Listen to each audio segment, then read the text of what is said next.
Aix-les-Bains, le lac, pas de neige mais la froidure, nous avons rendez-vous avec le 54e rallye Monte-Carlo. Première épreuve du championnat du monde des rallyes 1986, le Monte-Carlo s'annonce exceptionnel avec un plateau fantastique du jamais vu jusqu'à présent en rallye. Au départ, une dizaine d'usines, 13 grosses voitures de la nouvelle génération, une trentaine de pilotes de notoriété, en tout cas à quelque chose près les meilleurs du monde, et une trentaine de 4 roues motrices, ce qui montre bien l'évolution actuelle. On attend Peugeot et la 205 Turbo 16 qui ont désormais un titre à défendre. On découvre la Lancia Delta S4, la Citroën BX4 TC, la Metro 6 R4, sans oublier le précurseur de la transmission intégrale Audi.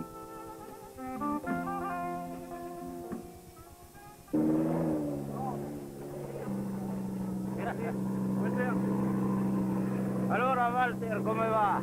Bene, bene. Sì? Sì. Sei in strade? 700 km quand piove, tutti a Etria. Sì. Grazie. Prego. Depuis Dijon, ça a été assez beau. Pas de problème. Pas de problème. Je me rappelle plus la nuit de Monte-Carlo parce que ça m'a paru très court la nuit. Là. La voiture, ça va? La voiture va bien, tout va bien. Bon, on va Tout va pas bien. rester ici. Voilà.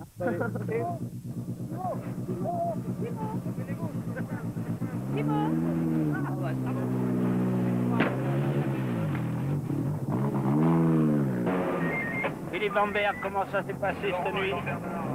Très bien, le mieux du monde. La voiture? Pas de problème. Aucun, vraiment? Les petits détails. Les petits détails des défauts de jeunesse, c'est normal. Et la nuit? Ah, c'est bien. Impressionné par le nombre de gens qui est sur la route. Vraiment. C'est vraiment impressionnant. Le public était chaleureux, nombreux, c'était sympa. On a travaillé toutes les assistances. Chose sérieuse ou des petits détails? Bien, tous les petits détails ont leur importance. En compétition, on ne peut pas négliger un détail. Voilà. Tu vas bien? Ça va, je te remercie. Ciao. Et vous avez signé en français ou en italien? À Monégasque. Ah! À Monégasque, oui. Ah ouais. Alors, comment ça va? Ça va, ben on a fait un parcours tranquille, il n'y avait pas de neige. Hein. Ah. Le coéquipier a conduit, moi j'ai dormi, ça va. Ben, pour l'instant, ça s'est très bien passé. On a eu une concentration sans problème. Massimo, come va? Per ora tutto bene. Eh bien, maintenant, tout va bien. La course ne fait que commencer. La pluie, oui, nous verrons. La voiture, La macchina? oh, ça marche. C'est bon, hein? Eh bien, vous voyez, je voulais même pas aller faire du ski, j'ai glissé tout simplement sur une plaque de verglas, mais à pied.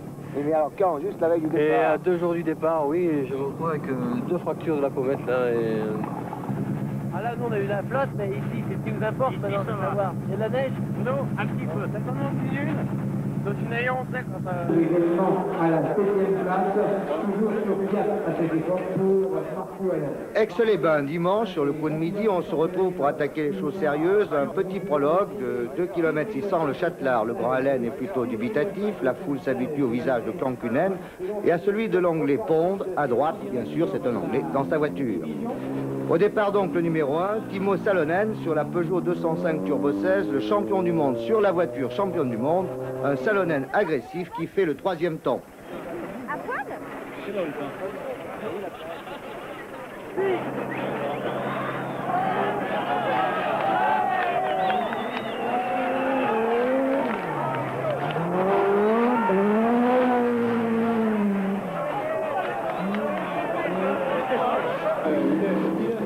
Numéro 2 sur la ligne de départ, Walter Rohr sur la Quattro, 510 chevaux sur la neige, le recordman absolu des victoires au Monte-Carlo, déjà 4 fois vainqueur sur 4 voitures différentes, Fiat, Opel, Lancia et Audi. Mauvais choix de pneus pour Walter dans ce prologue, il termine 14e.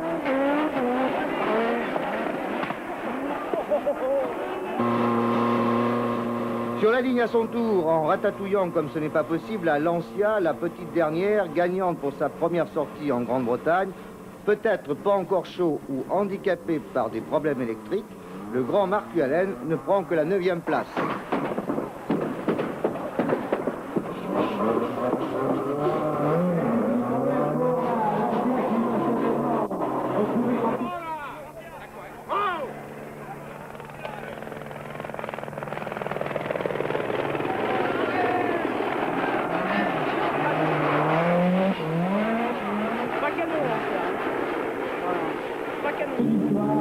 Avec le numéro 4, c'est un petit jeune qui découvre le Monte-Carlo, encore un Finlandais, la dernière recrue de chez Peugeot. Cancunen, transfuge de Toyota, pour qui il a gagné 2 fois en Afrique en championnat du monde. s'habitue plutôt vite à la voiture, il termine 3e. Grand début aussi pour une autre nouvelle, la Métro 4 roues motrices, une anglaise sans turbo mais avec quand même 350 chevaux, au volant Pond et Wilson, néophyte du rallye, en tout cas du Monte-Carlo. Il termine 8e et 10e. Attention, la marche arrière pour Anu Mikola sur la 2e Audi. Mikola, c'est le plus titré des rallymen en championnat du monde, 18 victoires. Mikola termine 6e.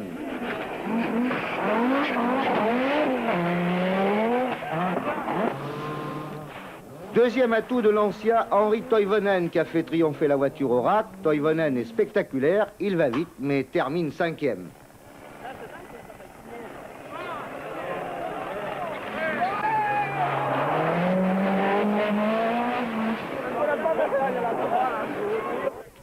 Premier Français, Bruno Sabi, début difficile chez Peugeot la saison dernière, puis adaptation progressive sur la terre et la neige. Bruno réalise un petit exploit et prend la 2e place.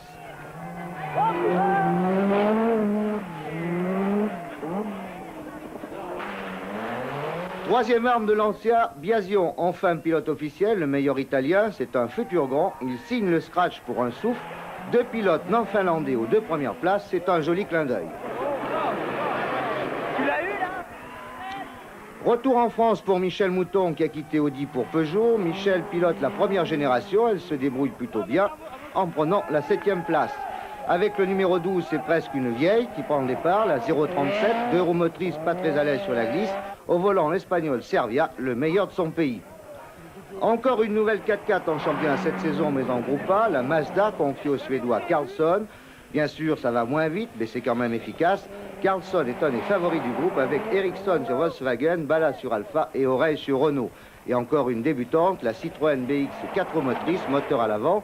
Longue et large, peu d'essais, des inconnus sur sa fiabilité. Andruet et Vanberg au volant, ils font 11e et 12e à 5 secondes du vainqueur. Deuxième spécial, Toivonen commence à prendre le pouvoir et fait le scratch.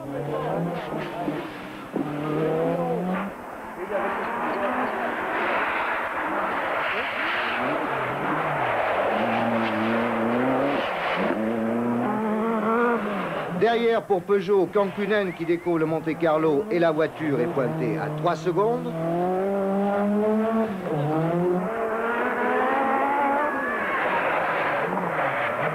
Salonen n'est pas loin à 5 secondes.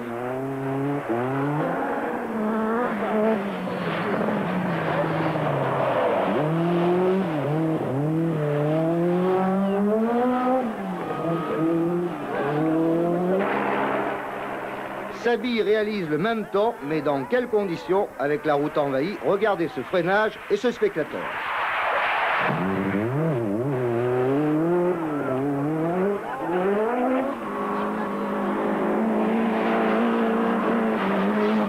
Fin de la journée, on s'installe et on se restaure pour la nuit avant d'assister au festival Lancia. Salonen sauve l'honneur de Peugeot dans la 3.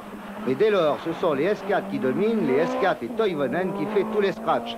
À l'arrivée à Aix-les-Bains, Toivonen est solidement installé en tête avec 1 minute 5 secondes d'avance.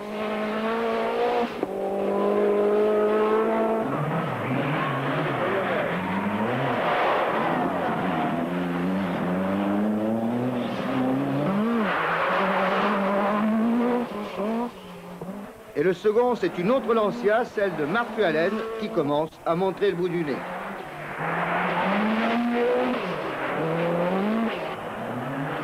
Troisième, encore une Lancia, celle de Biasio, pointée à 1 minute 17 secondes.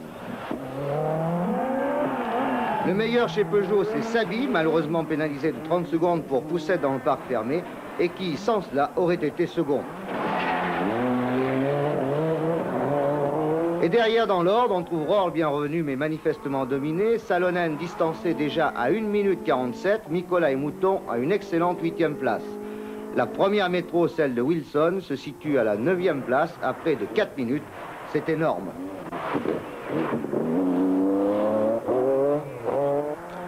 Andruet, désormais seul après l'abandon de Vanberg sur rupture de canalisation, est à plus de 6 minutes. En groupe A, Carlsson sur la Mazda est en tête, alors que Ballas, avec une petite auto et peu de chevaux, garde le contact. En Enfin, Angroupen, Pensiat-Ici et devant Dongues. Manque à l'appel la Peugeot de Cancunen, retardée de 9 minutes à cause de problèmes de moteur. Et Tony Pond qui sort, c'est un comble, en liaison à l'entrée d'Aix-les-Bains à cause, dit-on, d'un problème de direction. Allez savoir, mais dans l'affaire, Pond perd 25 minutes et toute chance.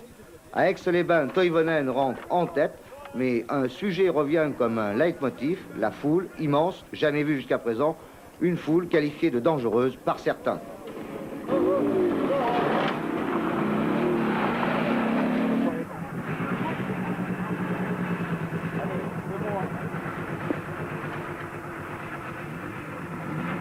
Je n'ai jamais vu autant de monde sur la route.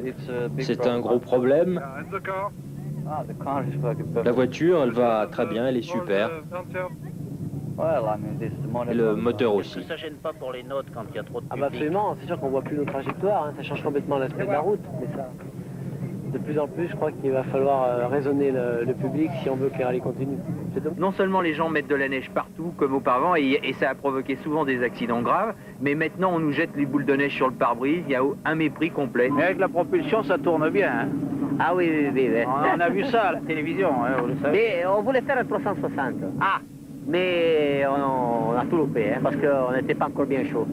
Enfin, vous y êtes pris à plusieurs reprises quand même. Vous avez d'abord essayé, vous êtes parti un peu en travers, et puis à la troisième, c'était la bonne. Eh oui. Non, mais la prochaine fois qu'on le fera, on fera complet. Hein. Ah, c'était pas mal. Par contre, il y a des choses que c'est très bien, c'est Michelin qui nous fournit tous les renseignements. Et c'est même plus la peine d'avoir un ouvreur pour un amateur parce qu'on téléphone juste avant le départ spécial et on sait exactement quel type de pneu qu'il faut monter. Et jusqu'à maintenant, ça marche impeccable. Hein.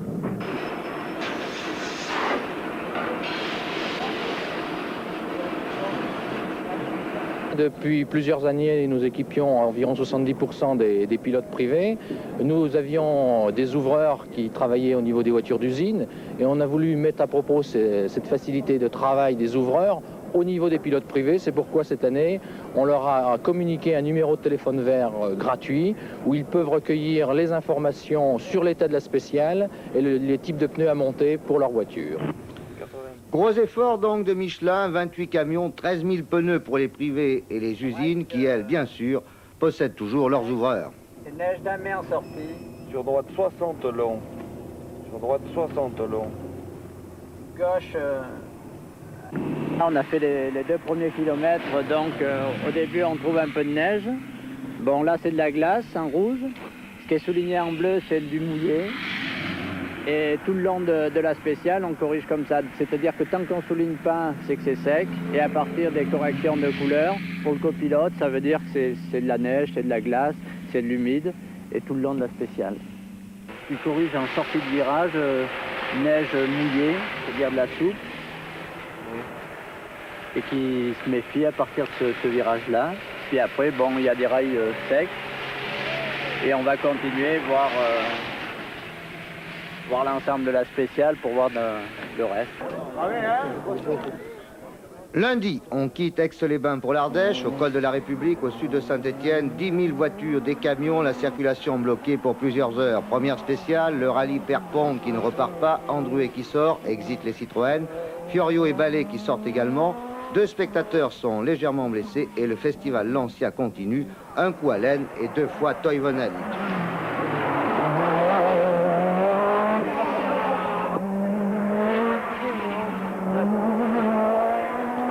Pour Sabi, des malheurs et un changement de boîte qui lui coûte 6 minutes, c'est le début d'un rallye en dents de scie. Pour Audi, la fin de la journée sur le sec du Moulinon et de la Souche est favorable. 2 scratchs pour Roll qui revient à la 2e place à 1 minute 41 secondes de Toivonen. Roll peut apprécier la tarte aux myrtilles, la spécialité locale.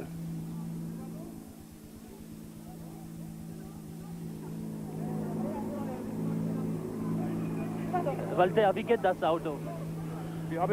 Eh bien, pour moi, ça va. Seulement quelques petits problèmes, sans gravité. Oui, je n'ai pas d'inquiétude, en vérité.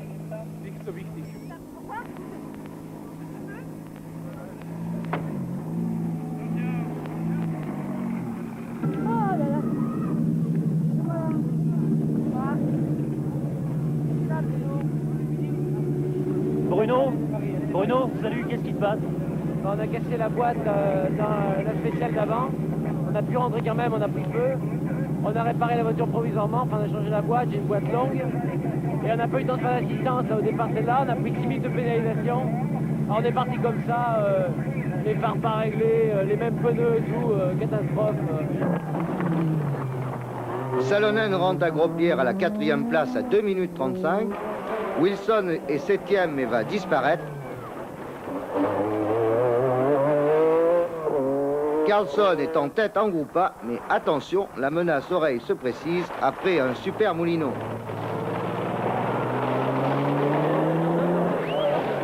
Dongues passe Pensiatici en groupe N et Métifio s'installe au classement promotion.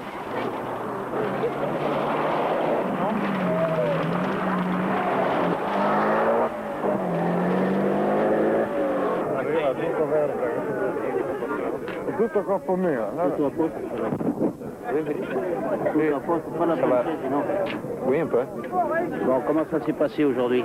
Ah, c'est passé assez bien, on est encore en tête, on était à tête ce matin, on est encore en tête. Alors, on a fait une faute avec les pneus sur la dernière spéciale, on a perdu une minute de intervalle. Et puis Pirelli, c'est bon?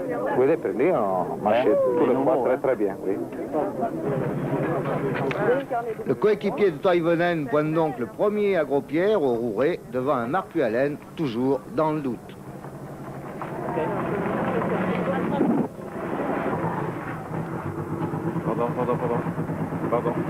Pardon, monsieur, pardon.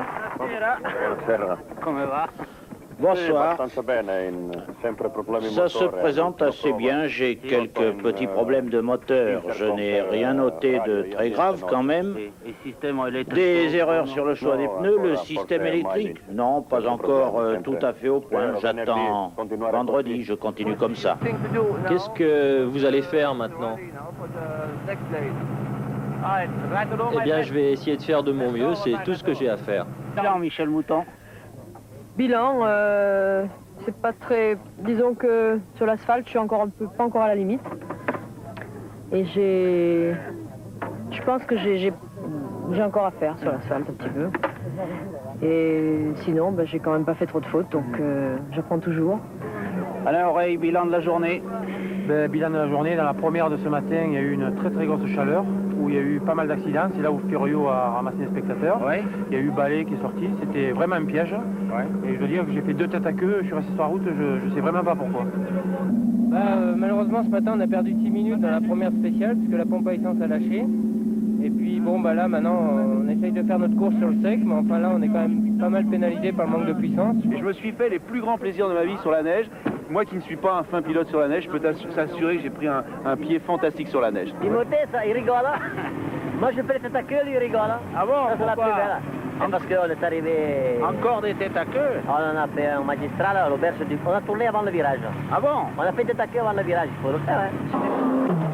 Il y a un équipage néophyte dans la course, Coste-Roussel dans les 25 premiers au général. 100 chevaux, c'est une petite Lisa, il n'y a pas beaucoup de chevaux dedans. C'est le moteur aussi, alors. On en tire le maximum. C'est dur, j'espère qu'elle va tenir jusqu'au bout à ce rythme. Wilson et la dernière métro n'iront pas plus loin. 8 spéciales au programme de cette journée de mardi, du Burzet au Savoyon, du cœur de l'Ardèche au parc fermé de Gap. Ce sera l'étape de tous les dangers, celle où le destin des uns et des autres va s'infléchir. 5, 4, 3, 2, 1, stop! Dans le Burzet, Toivonen annonce la couleur. Le record de la spéciale établi par Roll est pulvérisé, 4 minutes de moins. Mais sur le parcours de liaison vers Entraigues va survenir l'accident. Le choc a été très violent. Ceux qui sont là et qui voient l'état de la Lancia pensent que Toivonen n'ira pas plus loin.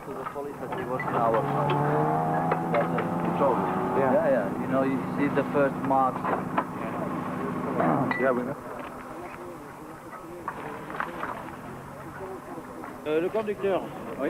Votre nom, s'il vous plaît. C'est pour le directeur de course, hein.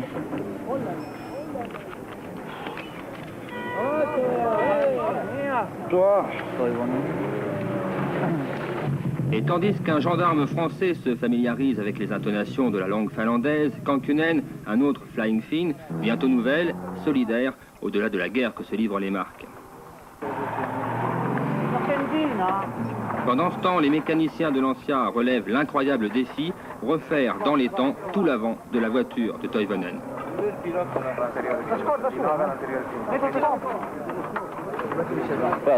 Bien, ils essayent de réparer, mais il y en a bien pour une demi-heure, et je ne sais pas si je pourrais rattraper le temps perdu, car le pont est tordu et le pédalier aussi.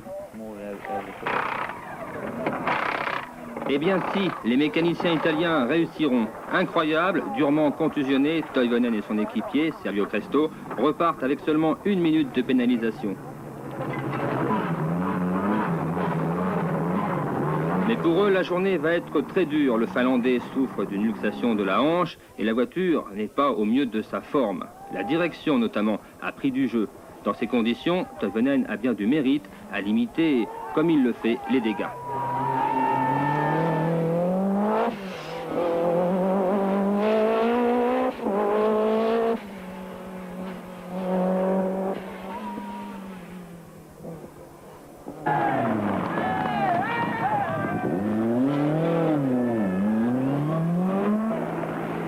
Walter Röhrl est aussi l'un des grands perdants de la journée. Dans le Burzee, à cause d'une crevaison lente, il a perdu 6 minutes. Il est maintenant loin derrière les leaders au classement général. Il faut dire que depuis le départ, le grand Walter n'a pas eu souvent l'occasion d'être satisfait. Il réalise pourtant ici, dans la nouvelle spéciale de Saint-Léger-du-Ventoux, le 2e chrono.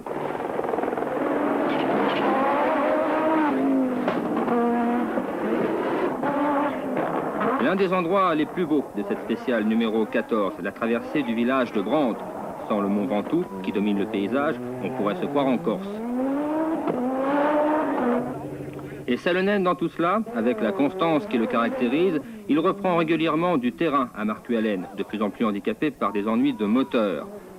À chaque interview, le champion du monde ne cesse de dire « Je fais de mon mieux », c'est sûrement vrai, et au cours de la journée, il va gagner 2 places au classement général.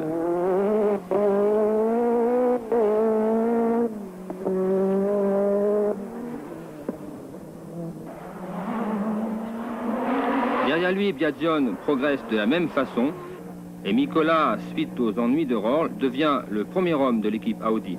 Une course sage et régulière, mais toujours trop loin du groupe de tête.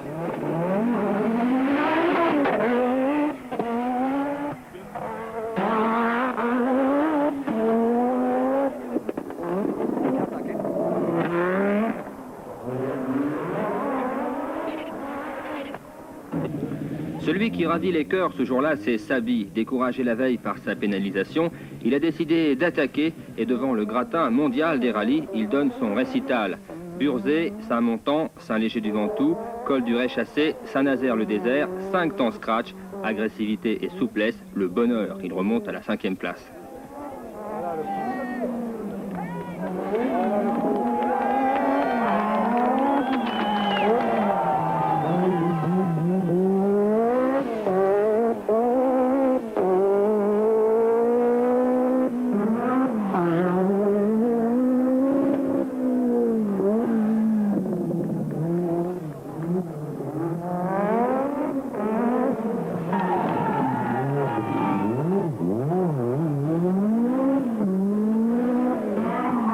Michèle Mouton ne participera pas à la fête. Au moment où elle a voué retrouver le rythme de la haute compétition, elle va abandonner dans la spéciale numéro 15. Le moteur de la Peugeot Evolution 1 a rendu l'âme.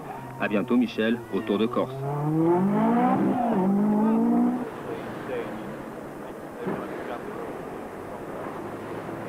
J'ai pas coupé parce que d'abord il fallait monter le col et après quand on est descendu c'était à 2, alors j'ai roulé doucement pour tirer évidemment. Et pas bruit dans le moteur. Non, pas de bruit. Non. Alors il faut qu'on fasse le point pour... Si, le bruit est arrivé dans la spéciale, à la fin de la spéciale, oui. C'est le bruit qui a commencé comme ça. Et alors par contre après, quand ils ont changé la courroie, de l'intérieur à l'accélérateur comme ça, on a dit tout de suite c'est bien, pas de problème. On n'entendait plus le bruit du tout. C'est uniquement après en roulant qu'on entendait le bruit. C'est aussi le dernier passage de Marcualen dans Saint-Jean-en-Royan, alors que Toivonen s'est repris et signe le scratch, le moteur de la Lancia numéro 3 s'arrête définitivement.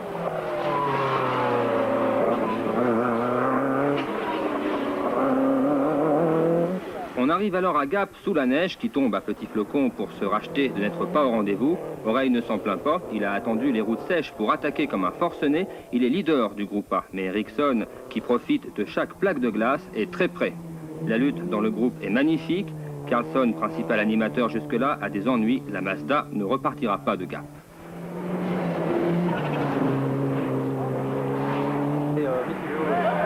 Métifio et sa Peugeot Turbo 16 sont en tête du classement en promotion. Ils devancent au classement général une autre Turbo 16, celle des vainqueurs de l'an passé, Gardère.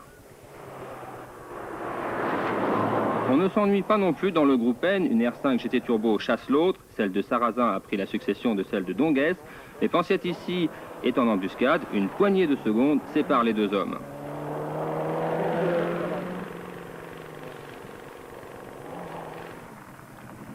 Toivonen, qui franchit la ligne d'arrivée de la dernière spéciale de la journée, peut souffler un peu. Il demeure en tête de la course, mais son moral baisse. Il termine épuisé.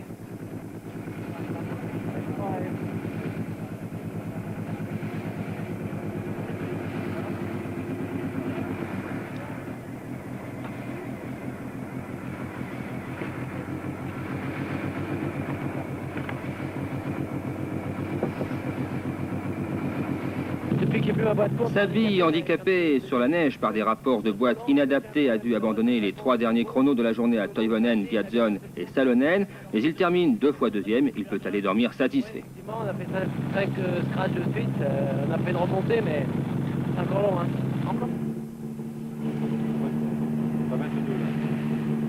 Ce soir, vous êtes en tête du groupe, vous êtes content? Très content, mais surtout très fatigué. J'ai un peu craqué l'année dernière d'ailleurs pour une petite histoire de pare-brise de salle, je ne voyais pas bien. Et après, je me suis carrément effondré. Mais enfin, je pense qu'on a fait la différence aujourd'hui et qu'après, on va retrouver des spéciales plus familières à nos besoins et ça ira encore bien, je pense, vers la fin. Le rideau tombe sur le parc fermé de Gap. Les événements se sont succédés à un tel rythme qu'on aurait presque tendance à oublier un point essentiel. Salonen est maintenant deuxième, à moins de 2 minutes de Toivonen. Quelques heures de sommeil et l'on repart très tôt le matin. Il fait froid et la haie de spectateurs qui bordent depuis le début les routes du Monte-Carlo se reforme. Notez sur votre cahier de texte, mercredi, interrogation écrite, comment passer le plus rapidement possible l'épingle de Saint-André-d'Embrun. Je connais certains premiers de la classe qui vont sécher sur la question.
Cinq étapes de Gap à Monaco. On conserve le rythme et on prend des forces. Le Monte-Carlo se transforme en un immense feuilleton populaire. La distribution est digne des plus grandes superproductions et le scénario étonne. 3 groupes et 3 batailles au couteau pour la première place.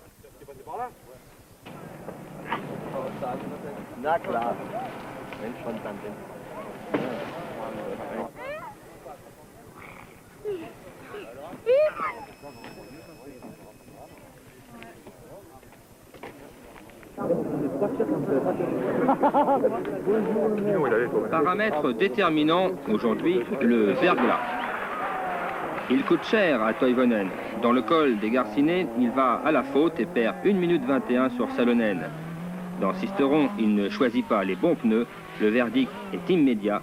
Salonen vient de prendre la tête du rallye de Monte-Carlo.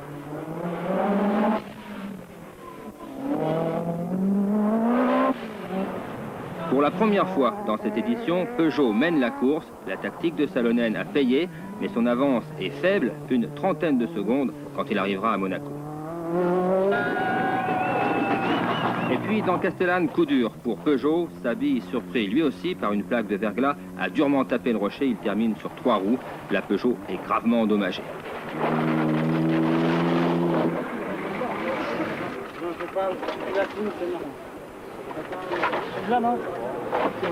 Mais sur le pot du chapeau blanc.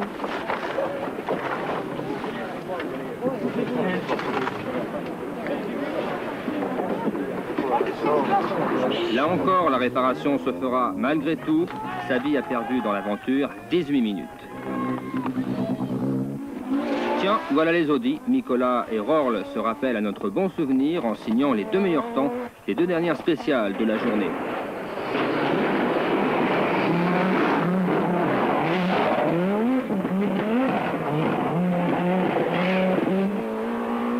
Ericsson effectue lui aussi un très bon parcours. L'espace de quelques spéciales, il a repris la tête du groupe A. Entre la Golf et la R11 de Oreille, c'est toujours une question de secondes. La Renault entre dans le parc fermé avec 3 petites secondes d'avance, et cela après 4 jours de course.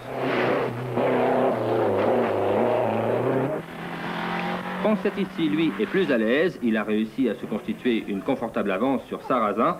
4 minutes qui lui permettent d'envisager sereinement le final. Il est bien le seul, car jeudi matin à Monaco, le suspense est à son comble. Alors quand il y a une bagarre à l'intérieur, peut être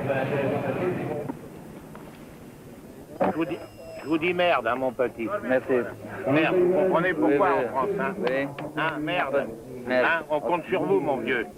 Chez l'ancien, hein? Ok. Hein? Merci. 30 secondes. 30 secondes, est-ce que c'est possible de les rattraper? Eh bien ça, mon cher Jean, je vous le dirai à la fin du rallye. Finish of the rally.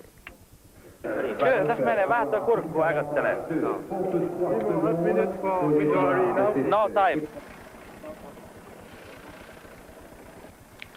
Jeudi, fin de matinée, départ du final. 33 petites secondes d'avance pour Salonen sur un Toivonen qui se détend et 1 minute 52 sur Biasion qui est encore dans le coup pour la gagne.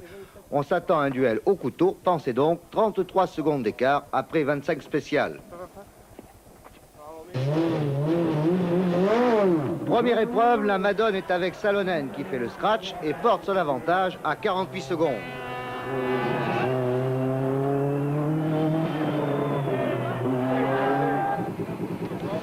Réplique immédiate de Toivonen dans le Turini, bourré comme un œuf. Toivonen reprend 24 secondes. Il avait choisi les slicks, c'était le bon choix. Et dans la couillole, Toivonen reprend la tête. Le rallye bascule à nouveau. Biason, lui aussi, reprend du temps à Salonen. Saby perd près d'1 minute, toujours les mauvais pneus, et les Audi sont derrière.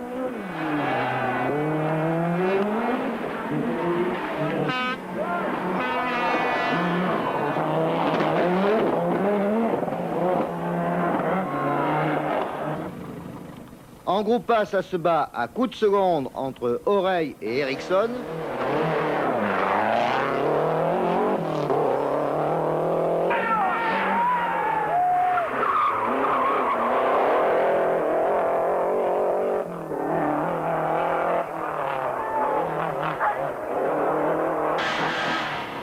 En groupe N, Ponsatici, mauvais pneu, n'est pas très à l'aise et se fait presque rattraper par Sarrazin.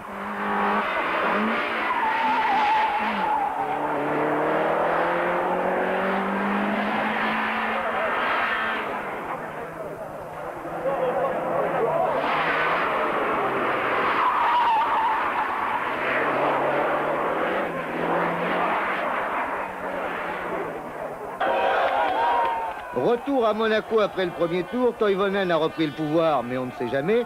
Là-haut, Turini, c'est la fête de la nuit et on attend ce dernier tour dans l'arrière-pays niçois. Pas de neige, mais de la pluie. Le choix des pneumatiques sera pratiquement le même pour tout le monde.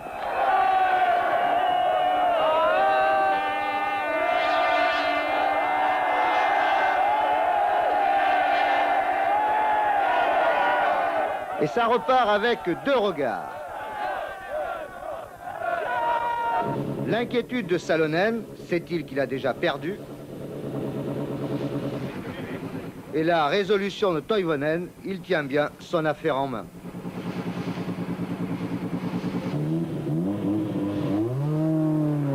On perd Biasion sur sortie de route, mais c'est presque secondaire. La bagarre, c'est entre Salonen et Toivonen, entre la Peugeot et la Lancia.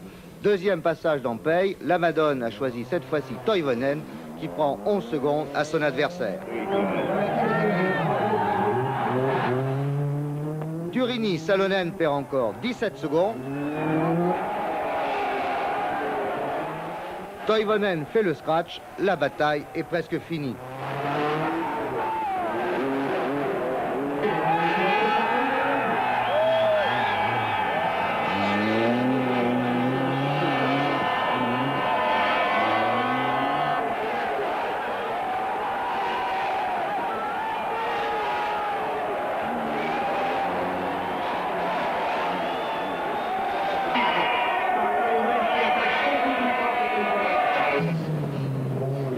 Et la bataille s'achève définitivement dans la couilleule. Salonen est KO. Il perd 1 minute 58 en 22 km, 6 secondes au kilomètre. Impossible à comprendre. Les nerfs de Toivonen ont tenu. Salonen a peut-être craqué. Là, c'est une hypothèse, victime d'une tension à la limite.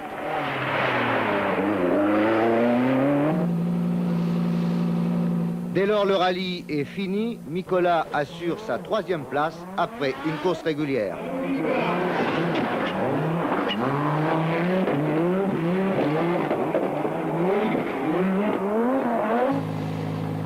Rohr signe les 3 derniers scratchs pour l'honneur d'Audi et prend la 4e place.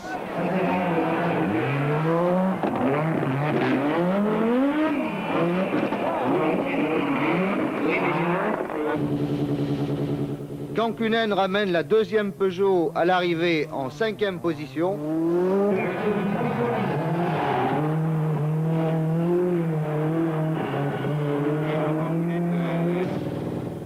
Bruno Sabi rentre aussi, après bien des problèmes et un cylindre en moins la dernière nuit. En tout cas, Sabi aura montré un gros potentiel.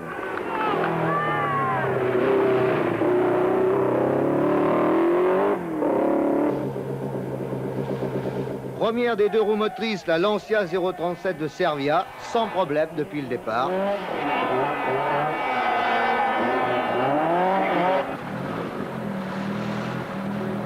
Huitième du scratch et premier du groupe A, le Marseillais Alain Oreille, avec Sylvie, sa femme, comme coéquipière sur R11 Turbo, vainqueur d'un superbe groupe A.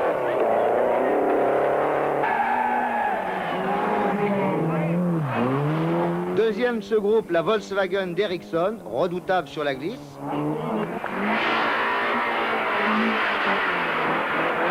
Vainqueur en groupe N, Jacques Panciatici sur Alpha 33 4x4. Il a finalement distancé Sarrazin.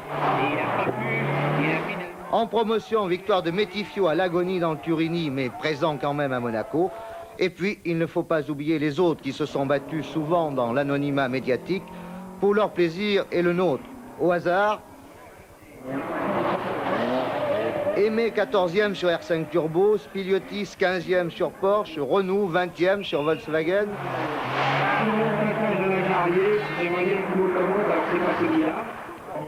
Jacques Martin parti avec une fracture de la pommette, 23e et premier de sa classe en groupe N.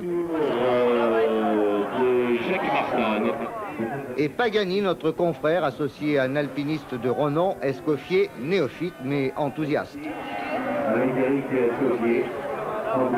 À l'arrivée, ils sont 66 heureux de retrouver le port de Monaco, 66 qui ont vécu leur plaisir et qui s'en souviendront. On se souviendra aussi de cette bataille entre Lancia et Peugeot. 3 Peugeot à l'arrivée, mais une seule Lancia. Nouveauté à Bercy, puisqu'on en a fait aussi l'année dernière. Et puis vous voyez qu'il y a d'autres nouveautés qui sont pas vilaines non plus à regarder. Je disais donc, restons-en au sport mécanique, je disais donc que ça n'est pas tout à fait une nouveauté, on en a fait l'année dernière. Les sports mécaniques d'ailleurs, d'une façon générale, ici on en fait beaucoup. Vous connaissez peut-être le Supercross, au total 6 manches de qualification et puis une finale réservée aux 20 meilleurs. Et oui, pour l'instant il n'y a que 13 voitures sur la course, 13 ou 12, n'est pas encore tout à fait bien compté, peu importe de toute façon. 13 voitures donc en piste et puis en finale 20 voitures. Autrement dit là il n'y aura plus de place du tout et il faudra faire aucune erreur. Voilà, on attend la mise en place des toutes dernières voitures. 3, 6, 9, on est à 11 pour l'instant. Donc si mes informations sont exactes, il en manque encore une et puis on pourra lâcher les fauves. Les voitures sont des voitures dites de série, tout de même relativement modifiées, au moins pour des raisons de sécurité. Alors je ne vais pas m'étendre beaucoup sur ces problèmes de sécurité. D'ailleurs vous verrez vous-même dans très peu de temps pourquoi on a été obligé de faire quelque chose pour la sécurité. Parce que les voitures, normalement, c'est prévu, si vous en avez une, vous le savez, c'est prévu pour rouler sur 4 roues. Ben, il se trouve qu'en stock-car, on ne roule pas toujours vraiment sur 4 roues. Ça peut être 3, ça peut être 2, et puis ça peut être plus du tout. Mais ça, je vous en laisse la surprise pour les minutes et à venir. Nous sommes ensemble pour une petite heure. Voilà, je crois, j'espère en tout cas que la dernière voiture est là. On attend, très impatient. Il y a du beau monde au volant de ces voitures. Voilà, Gérard Van Der Gutt nous envoie les participants. Il faut oublier notre confrère Bernard Giroux qui n'a pas pu se libérer, malheureusement. Donc il n'y a pas de numéro 3 en piste. En revanche, il y a tous les autres. Alors, qui va prendre le départ en tête? Probablement l'une des 3 voitures qui sont en ce moment sur la première ligne, puisque les autres auront bien du mal à doubler d'ici le départ. Et sur la première ligne, pour l'instant, il y a un monsieur qui s'appelle Petouya, sur une voiture numéro 25, qui risque de faire très fort, m'a-t-on dit. Alors, petit détail, Gérard Van Der Gutt vous le montrera peut-être tout à l'heure avec ses caméras. En principe, en stock-car, il n'est pas normal de pousser une autre voiture. On considère que lorsque l'on pousse, c'est pas permis. En tout cas, c'est qu'on veut faire un coup vache à son petit copain qui est devant. En revanche, il y a une zone sur les voitures qui est située à l'arrière, qui est peinte en noir. Et cette zone-là, on a le droit de la toucher. Et ça sert en fait d'avertisseur sonore pour dire au gars qui est devant, je vais plus vite que toi, laisse-moi passer s'il te plaît. Allez, c'est parti. Je vous l'ai dit, attention à cette voiture numéro 25 qui sera à l'extérieur tout à l'heure au départ. Donc départ lancé, c'est-à-dire qu'on ne fait pas de départ arrêté. Pour l'instant, ça va pas très très vite. Ils font semblant d'être calmes, mais tous ces garçons ont quand même une chose en commun, le calme, ils connaissent pas. Mais pour l'instant, on roule à ralenti, on est regardé de près par le directeur de course et normalement, un départ lancé se fait relativement, et je dis bien, tout est relatif, au ralenti. Sur la première ligne également, la Fiat numéro 6 de monsieur Andretti, mais il ne s'agit pas du pilote de Formule 1. En revanche, il sera sûrement au moins aussi impressionnant. Et bien ça y est, on est passé. Je ne vois pas d'accélération notoire. Est-ce qu'il y aurait 2 tours de lancement par hasard? Ça semble être le cas. En tout cas, pour l'instant, on n'est pas en course. Il y a déjà une voiture qui commence à faire des flammes en tête. Pas juste des étincelles. Les flammes, c'est pour plus tard. Voilà, ça commence à s'énerver. Voilà cette R8, vous reconnaissez une R8 au passage, qui à l'arrière fait parfois quelques étincelles. Alors on passe devant la demoiselle, ça y est, et ben voilà, c'est parti, 7 minutes, et je vous l'avais dit, la voiture numéro 25 était à suivre, et elle est déjà en tête, c'est une ex-Peugeot, mais voilà, en bagarre en tête. 2 voitures, une voiture numéro 25 qu'on verra tout à l'heure et la voiture numéro 6 c'est celle de ce Andretti. Pour l'instant, belle pagaille sur la piste et c'est pas fini, ce sera pendant 1 heure comme ça. Si vous aimez la pagaille, restez avec nous, vous serez bien. Voilà, vous voyez, il n'y a, comme je vous l'ai dit tout à l'heure, absolument pas assez de place pour que tout le monde passe. En voilà déjà 2 qui se sont regardés de très près. La voiture numéro 50, c'est celle de Ancio, elle est déjà out, comme on dit. En tête, toujours une Fiat numéro 6, celle de Andretti. Ça va devenir très très difficile, d'ici peu de temps d'ailleurs, de savoir qui est en tête ou qui ne l'est pas. Mais enfin, peu importe, pour l'instant, nous sommes dans les manches de qualification. Ce qu'il faut simplement à tous ces pilotes, c'est essayer d'arriver dans les 20 premiers pour disputer la finale tout à l'heure, dans un peu moins d'1 heure. Eh bien, les premières, oh là, vous voyez une sortie de route, il y en aura plus. Je vous l'ai dit, le stock-car est une affaire de spectacle. Et hop là, un toit, je crois que c'est le premier de la soirée. C'est la voiture numéro 25 de Petouya qui était relativement bien placée tout à l'heure. Là, en revanche, elle est carrément mal placée. Ça nous fait 2 voitures en carafe pour l'instant. La 25 de Petouya et la 50 qui est quand même repartie. Monsieur Ancio s'est remis sur les roues et est reparti. Toujours en tête, cette Fiat numéro 6. Elle est jaune, bleu et rouge. Vous allez la voir à l'écran dans un instant. Pour l'instant, nous suivons la voiture numéro 27. Est-ce qu'on peut d'ailleurs encore appeler ça une voiture? Pour connaître qu'elle a une belle peinture. Une belle peinture, mais un pare-choc un petit peu dans le sac. Voilà la bagarre de tête. C'est maintenant l'Auto Bianchi numéro 67 qui a pris le départ. C'est Monsieur Bossard. Bossard, c'est un très bon en matière de stock car. Voiture numéro 67 donc en tête. Et puis au passage, encore un petit tonneau du 80, Monsieur Maguarou. Quand je dis monsieur, d'ailleurs, c'est une erreur, parce que figurez-vous que la voiture de Maguarou, oui, c'est Monsieur Maguarou. On verra Madame Maguarou un petit peu plus tard. Monsieur Maguarou, donc, nous l'avons vu sur le toit tout à l'heure. Et pour l'instant, bagarre en tête entre 3 voitures. La voiture numéro 67 qui est en tête, devant la Fiat numéro 6 qui pousse. Allez donc, regardez comment ça se passe.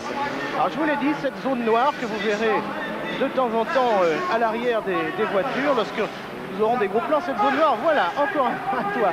Cette zone noire, c'est le seul endroit où on a le droit de pousser, quelles que soient les conséquences. Voilà, on a un gros plan, vous voyez, juste derrière la publicité sur cette R5, il y a cette zone noire qu'on a le droit de toucher, quoi qu'il arrive.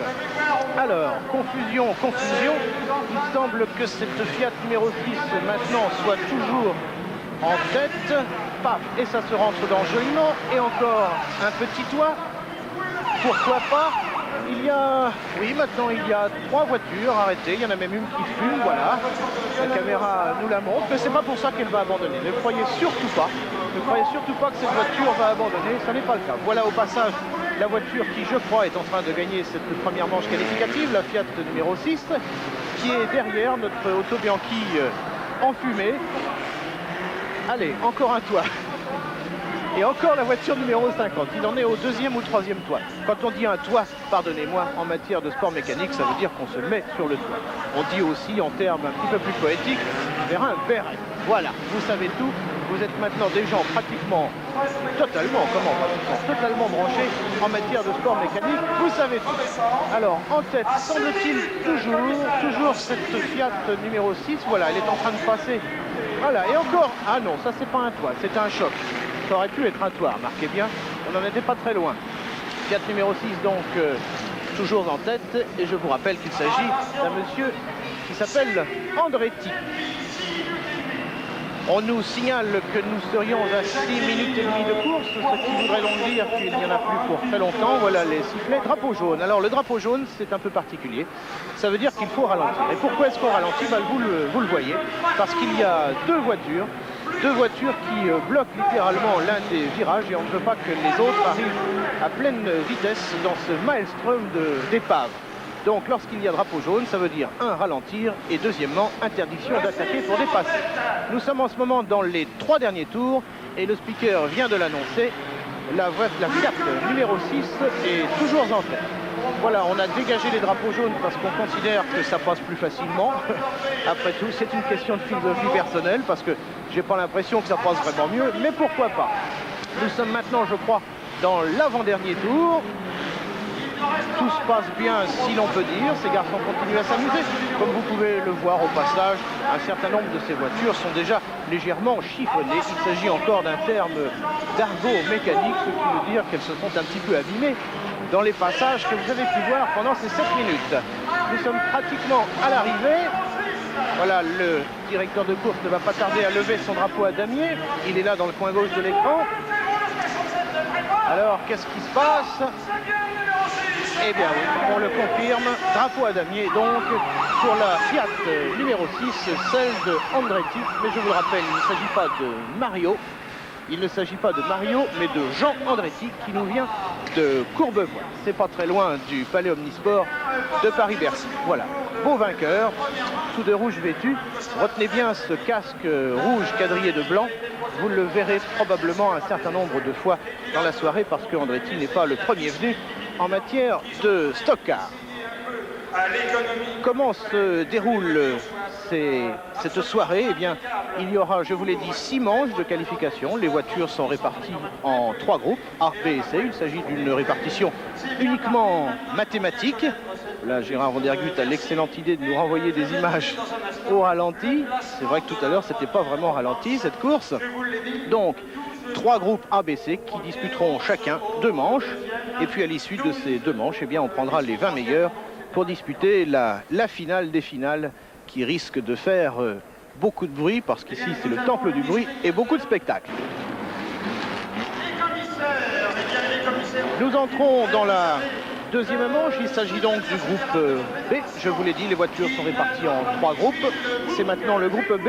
Et dans ce groupe B, pas n'importe qui. Il y a de très bons pilotes automobiles. En particulier un tout jeune qui s'appelle Jacot. Et puis quand même Raymond Touroul, voiture numéro 70 en ce moment. En première ligne, Raymond Touroul qui est un vieux de la vieille en matière de rallye et de course mécanique d'une façon générale.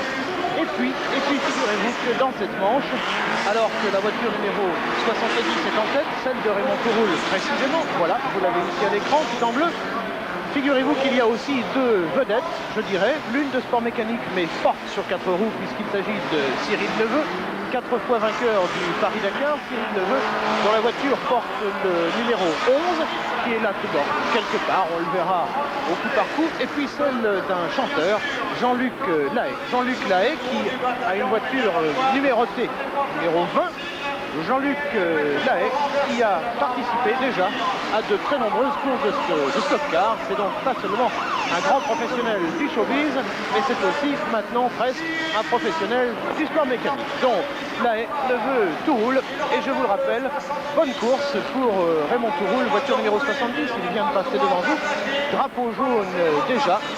On ralentit la course parce qu'il y a une voiture qui est restée en travers.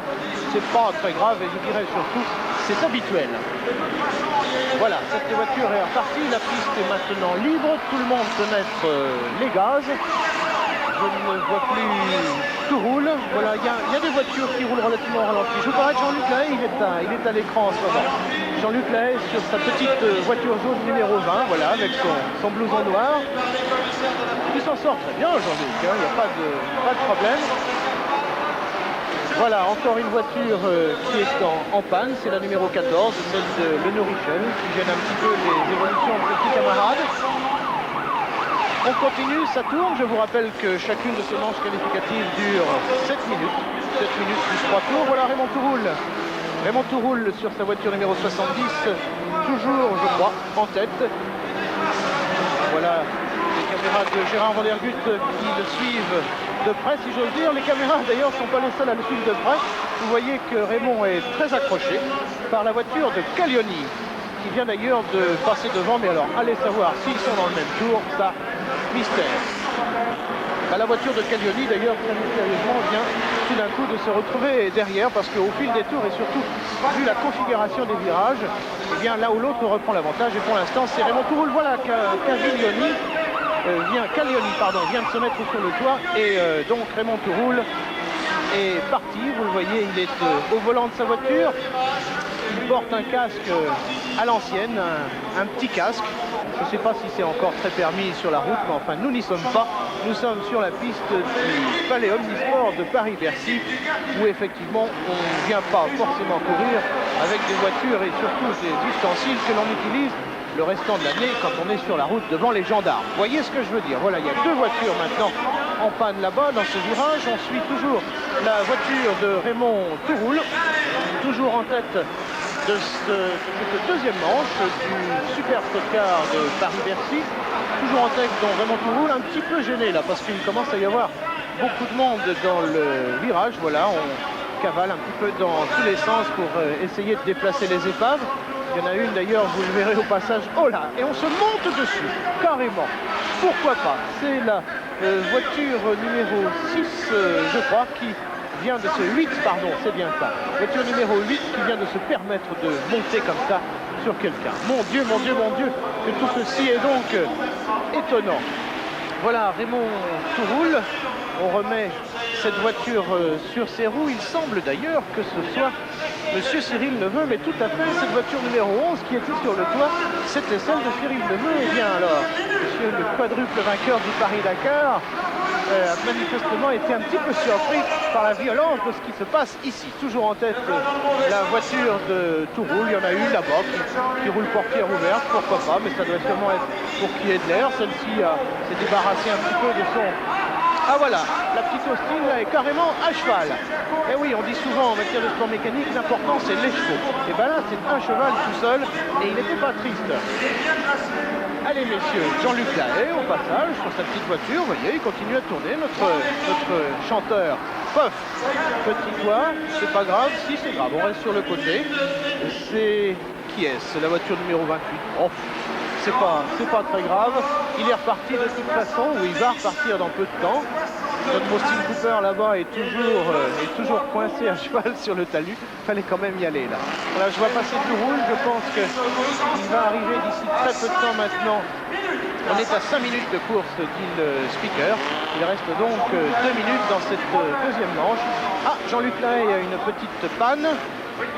Oui, il est net que Jean-Luc Lahaye est coincé. Voilà Cyril Neveu, regardez, voiture numéro 11 qui vient d'être doublée par Raymond Touroul. Paf, Raymond vient de se faire accrocher à l'arrière. Il a calé, 2 voitures passent, 3 voitures passent. Ah, il est très possible que du coup, Raymond Touroul ait perdu le contrôle de la situation. Tout comme d'ailleurs cette voiture qui vient de se faire littéralement pousser sur le côté. L'homme arrêté que vous avez vu très fugitivement, c'est la voiture numéro 73 et c'est celle de Mauclair. Et bien Mauclair, il n'est pas vraiment Mauclair pour l'instant. Voilà, on continue. Alors il est très probable maintenant que ce soit la voiture numéro 5, vous l'avez à l'antenne en ce moment, voiture numéro 5 qui soit en tête. Non, elle vient d'être doublée, mais ça peut encore changer.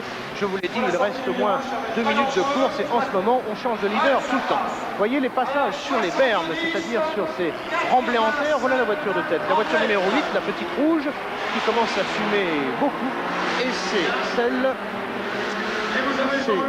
voiture numéro 8, c'est celle de Jean-Pierre Popelier.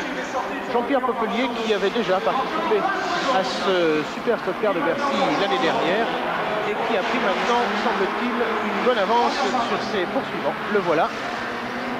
Jean-Pierre Popelier. Ah, ça dérape bien. Alors il a un avantage pour lui maintenant, Popelier, c'est qu'il a la piste libre devant lui. Il vient de passer pour la dernière fois devant le contrôle, ce qui veut dire que nous avons terminé les 7 minutes de course et qu'il n'y a plus que 3 tours à couvrir avant l'arrivée pour cette Renault 5.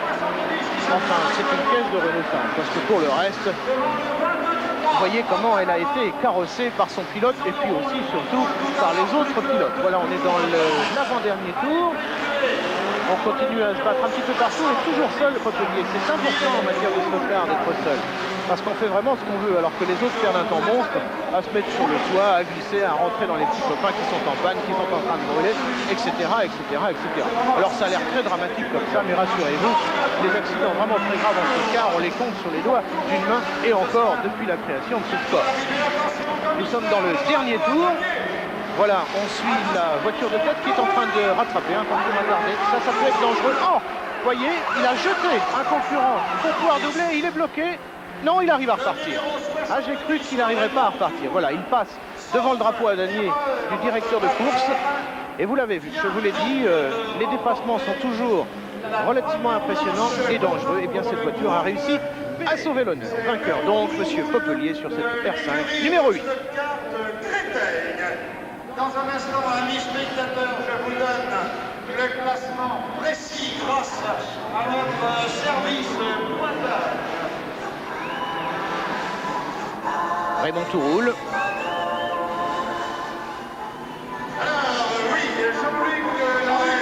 Voilà un ralenti de cet accident de tout à l'heure dans le dernier quart du dernier tour. Vous voyez Popelier qui dépasse un petit peu athlétiquement la voiture numéro 23, celle de Orway. Il reste bloqué. Pendant ce temps-là, c'est grave parce que ses petits camarades le rejoignent, mais il réussit à repartir. Voilà, on est en train de sortir les épaves et en particulier cette pauvre Austin numéro 52, celle de Vigour. et bientôt, bien sûr, la troisième manche. Avec Coluche, Michel Colucci. Alors, Michel, pourquoi du stock car après avoir été recordman du monde de vitesse à moto? Ah, c'est un jeu et c'est formidable à faire. Mais c'est un jouet. C'est comme des auto-tamponneuses en vrai, quoi. C'est pas dangereux du tout. Est-ce que ça vous rappelle les bons jours de la banlieue sud? Ah, bien sûr, oui. Moi, je suis allé à Buffalo quand j'étais petit. Je suis allé voir les vraies voitures, les américaines. Et j'ai déjà fait des courses à Montlhéry ou sur l'anneau de vitesse. Mais ici, c'est une distraction. C'est formidable, c'est pour le public. Ok, Michel, on vous laisse continuer et bonne chance. Eh bien, c'est le départ de la troisième manche avec un monsieur qui là-dedans n'est pas piqué des hannetons. On l'appelle l'enfoiré. Il s'agit, oui, figurez-vous, de Coluche. Voilà, nous l'avons à l'image. C'est la voiture numéro 15. Michel Colucci, originaire, vous le savez peut-être, de la banlieue sud et qui adore ce genre de plan. Voilà. En tête, pour l'instant, semble-t-il, c'est la voiture numéro 4. Voiture numéro 4 emmenée, et pour l'instant, 2 mains de maître. Et figurez-vous, sans aucune défiguration, par Monsieur Gaillet. Ça tourne. Monsieur Coluche est toujours en course, absolument, pas de problème, vous le voyez là, sur sa petite Fiesta numéro 15. Regardez les extérieurs qui fait notre ami Coluche, mais c'est super, voilà, pile. Il est en tête d'un petit groupe de voitures. Il est à peu près, tiens, je vais compter, 1, 2, 3, 4, 5, il est 6e Coluche. 6e sur 14, c'est pas mal du tout, surtout que nous l'avons retenu tout à l'heure pour une interview et que le malheureux, du coup, il n'a pas pu vraiment aller se placer sur les premières lignes. Voilà, on suit en ce moment la voiture de Michel Colucci, alias Coluche, monsieur les restaurants du cœur, monsieur le motard aussi, puisque vous le savez peut-être, Coluche est un fanatique de moto. En fait, Coluche est un fanatique de beaucoup de choses et en tout cas de tout ce qui bouge et de tout ce qui a une ambiance un petit peu amicale, et c'est totalement le cas du stock car, puisque vous savez que les vedettes du stock car n'arrivent pas au pinacle des vainqueurs de Formule 1. Voilà Coluche qui pousse, n'arrive pas au pinacle des vedettes de Formule 1, disais-je. Ça reste relativement très familial comme sport, et c'est peut-être aussi pour ça que Michel Coluche aime bien ce sport. On l'a toujours à l'image, il se débrouille fort bien, il cogne, mais il cogne là où c'est permis. À l'arrière de la voiture, sur la zone noire qui est tolérée. Voilà Coluche qui fait un inter, comme on dit, un intérieur. La voiture numéro 4 de tête en bagarre, enfin qui est en tête tout à l'heure, en bagarre avec Coluche, figurez-vous. Michel est en train de se bagarrer avec le leader, carrément. Voilà, on évite, on commence à éviter, voilà, et on pousse, regardez la technique qu'il a, mais superbe, monsieur. Ah là là, tout à l'heure, les deux autres vedettes en deuxième manche, Jean-Luc Lahaye et Cyril Neveu, ah là là, Coluche est accroché. Je disais que Cyril Neveu et Jean-Luc Lahaye ont eu du mal à s'en sortir, mais Coluche s'en sort relativement bien. Non, là, il vient d'être doublé par Gaillet sur la voiture numéro 4, mais il se bagarre, il est toujours second, semble-t-il. Je crois bien que Coluche est vraiment en bagarre pour la tête de la course. Et c'est carrément extraordinaire. On aurait pu s'y attendre, c'est un monsieur qui a l'habitude d'étonner tout le monde, et en particulier nous, ce soir sur FR3, figurez-vous. Voilà, on arrive maintenant, les deux voitures de tête arrivent derrière un groupe de voitures très attardé, ça va pas très vite. Coluche, toujours en tête. Ah là, un double toit, mais pourquoi pas? C'est absolument extraordinaire, double toit. On y va ensemble, et oui, que voulez-vous, ce car c'est aussi une grande histoire d'amour, et c'est connu, les vraies histoires d'amour, ça ne peut se faire qu'à deux, au moins à deux. Bon, retournons à l'intérieur de cette course. Là, ça commence à être un tout petit peu désordre, mais je vous avais dit que les voitures de course commençaient à rattraper un groupe d'attardés, et ben c'est le cas. En ce moment, on se bagarre très fort pour arriver à dépasser. Et Coluche s'en est magnifiquement bien sorti. On pourrait même dire que sa voiture est encore relativement neuve. Bon, c'est très relatif, mais enfin, honnêtement, par rapport à celle-ci, là, la jaune que vous venez de voir passer, je trouve que c'est quand même très propre. Comme le style de ce monsieur, on est à 4 minutes de course. Il y aura donc encore 2 minutes dans cette course. Bon, voilà, ça c'est le créneau façon stock car. quand il n'y a pas de place sur 4 roues, on essaye sur le côté. Effectivement, le fait est que ça tient moins de place. Pourquoi pas? Ah, j'ai l'impression, non, j'avais l'impression que Coluche était à l'arrêt. Bah, pas du tout, il est devant. Là, il se fait un petit peu secouer. Il est possible que sa voiture commence à manquer un petit peu de chevaux. Non! Non, il nous fait un dépassement absolument superbe à l'intérieur. Regardez comment il se bagarre et je pousse et je lâche pas. Et j'en ai un de chaque côté, pas question. Comment il vous emmène ça, ce garçon? Et il est en tête, manifestement il est en tête, mais alors très attaqué. Alors il faut voir, bien entendu, que les pilotes de Stock Car détestent comme ça qu'une superstar qui n'est pas dans la course d'habitude vienne leur piquer les bonnes places. Alors voilà, on essaye d'aller le chercher, et puis de temps en temps on y arrive. Voilà, il s'est fait pousser. Ah, il a calé, ça repart pas. Dommage.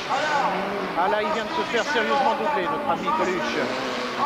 Ça repart pas. Manifestement, il est un petit peu en panne. Vous voyez, c'est cette voiture numéro 15 qui est bloquée. C'est dommage, on est dans la dernière minute de course.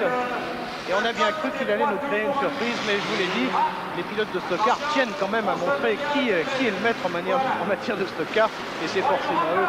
Bien sûr, il n'y a quand même pas souvent de miracles en matière de sport mécanique, pas plus en Stock Car qu'ailleurs. D'ailleurs, voilà, on continue, on est dans les 3 derniers tours, je pense. Monsieur Coluche est en train de remonter la piste à contresens, là. Je ne sais pas ce qu'il fait, voilà, il a réussi à faire le tour et il repart. Ah là, il est un petit peu plus chiffonné que tout à l'heure, quand même.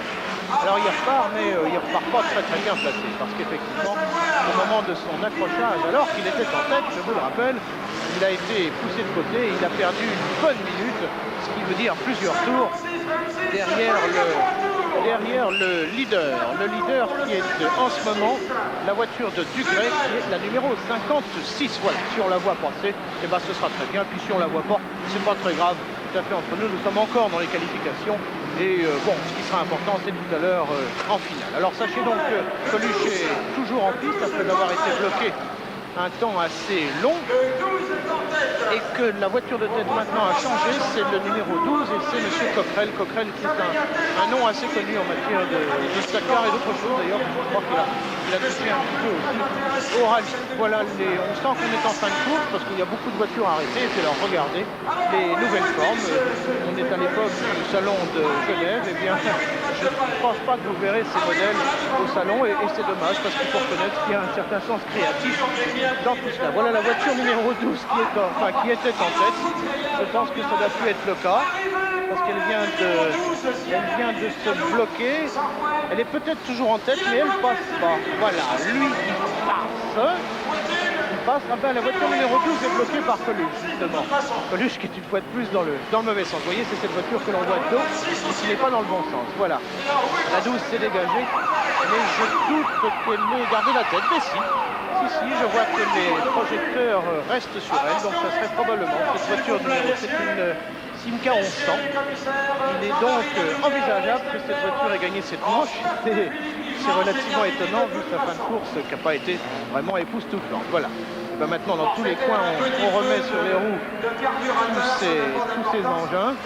Il commence à y avoir beaucoup de choses sur la piste, des objets épars en forme d'ailes, en forme de pare-choc, et en tout cas pas en forme de pare-brise, puisque pour des raisons de sécurité, tous les pare-brises ont été enlevés sur ces voitures et vous voyez maintenant pourquoi je vous parlais tout à l'heure de sécurité, ça me paraît totalement évident.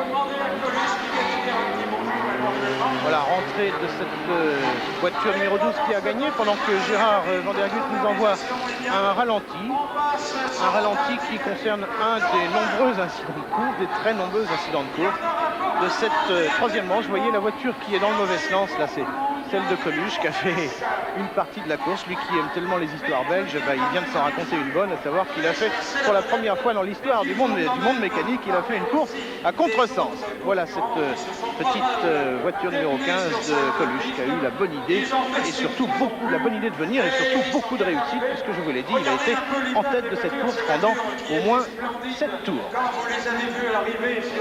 Voilà, rentrée de Coluche au stand. Ah, il a une belle voiture très pro avec plein de sponsors. Il a fait ça sérieusement, notre ami. Et bien entendu, toute une meute de photographes qui nous les cachent et c'est bien dommage. Voilà, c'était donc la troisième manche. Il en reste 3 dans ces qualifications. Et puis je vous l'ai dit, on passera à une grande finale avec les 20 meilleurs. Voilà Coluche qui sort de sa voiture. Bravo, monsieur la superstar du sport mécanique pour un soir à Bercy. Bravo Michel! Bravo, vous avez fait de belles démonstrations.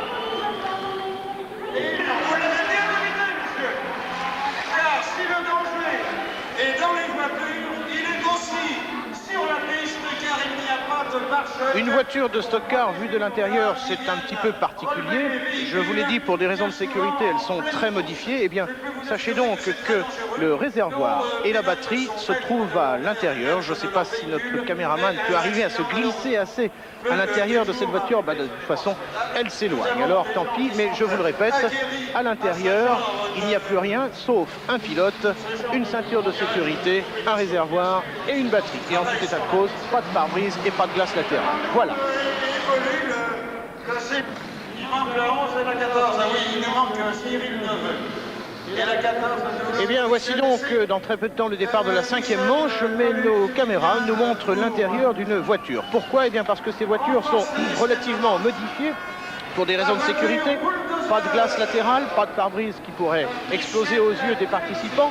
Et puis à l'intérieur, simplement le ventilateur, la batterie et puis bien sûr le réservoir d'essence, ce qui permet en cas d'accident qu'il n'y ait pas de réservoir crevé et donc pas d'incendie. Voici bien sûr le ventilateur, puisque ces voitures prennent beaucoup de chocs et on veut protéger les éléments considérés comme étant essentiels. Voilà, nous sommes à nouveau dans la 5e manche, c'est-à-dire la 2e manche de ce groupe B, en fait, emmenée pour l'instant par Raymond Touroul sur cette voiture bleue numéro 70. Et puis, figurez-vous que Jean-Luc Lahaye a repris le départ, mais que Cyril Neveu, sur sa voiture numéro 11, lui, n'est pas là. Voilà Jean-Luc Lahaye sur sa voiture numéro 20. En revanche, dans les superstars, nous avons, il a voulu en faire un tour supplémentaire, Coluche sur la voiture numéro 15. Et oui, Coluche qui vient d'essayer très franchement, la vache, de balancer notre ami Touroul sur sa voiture numéro 70 et qui est toujours d'ailleurs en tête parce que Touroul, en grand professionnel, s'est sorti de cet incident coluchien ou coluchesque, je ne sais pas, le terme n'est pas encore dans le dictionnaire de la langue française. Raymond Touroul, toujours en tête, en bagarre ici avec la voiture numéro 33, celle du français Miard. Touroul et Miard en bagarre. Touroul qui a déjà perdu son pare-choc avant, perdu à moitié d'ailleurs, mais enfin ça va pas tarder à se décrocher. Touroul, excusez-moi, il y a un peu de fumée dans ce POPB, ce qui veut dire que lorsque l'on parle beaucoup, eh bien, on tousse de temps en temps. Touroul maintenant n'est plus en tête, il est en 3e position. Et en tête, c'est la voiture numéro 87, celle de Brault, une R5. Enfin, une R5 au départ. Alors vous êtes peut-être étonné de constater que depuis cette première manche disputée par ce même groupe B, les voitures se sont miraculeusement réparées. Eh bien, sachez simplement qu'un point du règlement précise que tous les concurrents ont le droit d'apporter avec eux 3 ou 4 voitures, ça dépend bien entendu de leur mise de fonds initiale, ce qui veut dire qu'au lieu de réparer complètement une voiture entre deux manches, il est plus simple d'en changer et honnêtement, ça leur coûte pas forcément très cher parce que vous imaginez bien qu'au départ, ce sont quand même pas des voitures qui sortent des chaînes. Voilà. Bon, je vous ai dit un petit secret du stock-car, la récupération compte beaucoup, mais aussi la réparation. Il y a des équipes de mécanos très fortes parce que ce super stock-car de Bercy se déroule quand même sur beaucoup de manches et on n'a pas de toute façon une voiture à sacrifier comme ça dans chacune des manches. Donc, quelque part, de toute façon, il faudra un réparer. Tiens, voilà un passage de notre ami Coluche sur sa voiture numéro 15. Voilà, on le rattrape. Ah oui, la caméra va aussi vite que Coluche et c'est pas une mince histoire parce que je vous l'ai dit tout à l'heure dans la première manche qu'il a disputée, il va relativement vite. Encore que sa voiture ait quelques faiblesses au niveau de la puissance. Et notre pauvre Coluche va bientôt se faire prendre un tour par la voiture qui est à l'image en ce moment, la voiture numéro 87, celle de Brault et qui est, je crois, en tête. En tout cas, bien placé. Bagarre, là, vous venez de voir passer ce que l'on appelle en matière de cyclisme le peloton, et pourquoi pas aussi en matière de stock-car, encore qu'un peloton de stock-car ce soit nettement plus violent, plus athlétique qu'un peloton de cyclisme. Et heureusement d'ailleurs que le vélo ne s'amuse pas à ce genre de choses dans le Tour de France, parce que bon, ça serait quand même nettement plus dangereux. Voilà, tiens, on me signale que Coluche vient de faire un petit toit au passage, voilà. deux voitures qui sont j'allais dire en bagarre, non, en touchette. Ah ben voilà, Coluche, non, Coluche n'est pas allé sur le toit parce que son toit est absolument intact. C'est bien la dernière partie d'ailleurs de sa voiture qu'il soit. En revanche, on nous dit qu'il n'y a plus que 2 minutes de course avant le drapeau à damier du directeur. Jean-Luc Lahaye sur le toit, voilà, c'est cette voiture numéro 20. La voiture jaune, on se dépêche pour remettre la star sur ses roues. Voilà, ben, je crois qu'il est toujours au volant. Oui, il est toujours là. Il sort, il en a marre, il abandonne, ou bien il repart. Non, il essaye de repartir. Je crois le voir essayer de démarrer. Ben, pour l'instant, il n'est pas parti. Hein. On le reverra peut-être tout à l'heure sur la ligne d'arrivée. Voilà un petit maelstrom entre 5 voitures, mais il faut dire que la première place est à la clé. Voilà Raymond Touroul, une des superstars, en tout cas sur le plan mécanique de cette deuxième groupe, du groupe B, qui dispute sa deuxième manche. Et je vous rappelle qu'il n'y a que 2 manches pour se qualifier, pour faire partie des 20 premiers qui auront le droit de disputer la grande finale, c'est-à-dire 10 par groupe, c'est pas beaucoup. Même pas, 7 par groupe, puisqu'il y a 3 groupes au départ. Donc seulement les 7 meilleurs sur ces 2 premières manches qualificatives seront reçus, 7 par groupe. Et ce qui explique que de toute façon, même quand on n'est pas premier, on aille à la bagarre. Et quand je vous parle de bagarre, regardez un peu comment on y va. Voilà, le numéro 33. Le numéro 33, c'est un gros vilain qui est en train d'essayer de pousser Coluche. Et puis voilà, il est passé devant et maintenant c'est Coluche qui le pousse. Hop, Coluche sur le côté. Et la voiture numéro 33, elle est carrément sur le toit. Et oui, voilà, il y a une certaine justice dans tout ça. Je te pousse, tu me pousses et on se retrouve tous les deux par terre. La voiture de Touroul ici à l'image. Touroul toujours très bien placé.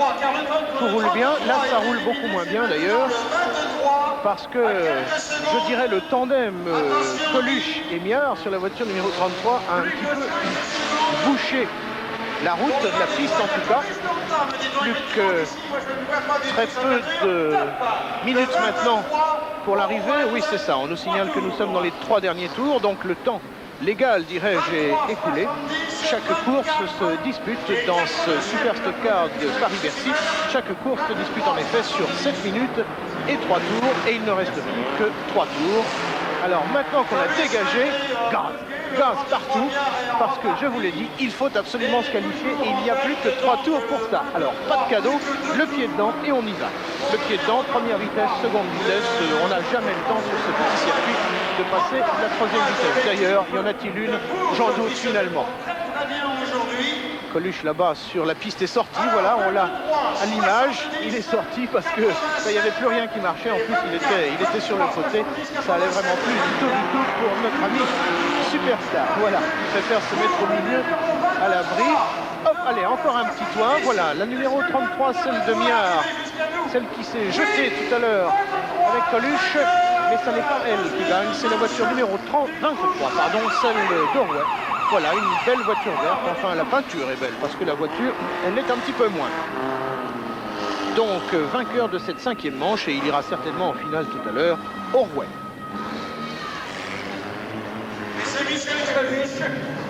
Voilà, les concurrents entrent dedans, on va soit changer de voiture, soit essayer de la réparer.